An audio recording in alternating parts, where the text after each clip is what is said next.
Natry mo na bang gumamit ng cheat engine sa isang offline playthrough mo? Parang ganun na nga kalakas etong si Angeline.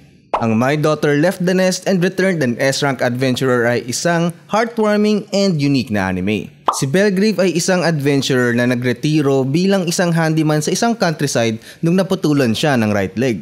Si Angeline ang sanggol na nakita niyang abandonado sa isang gubat na inampun niya at tinuruan ng spada. May matinding learning abilities itong batang to at napansin agad iyon ng tatay niya. Umalis ito ng 12 years old pa lang siya para maging isang adventurer sa city at pagbalik niya after 5 years, isa na siyang S-Rank Adventurer. Dahil sa sobrang galing niya, siya ang palaging pinakikiusapan ng Guildmaster.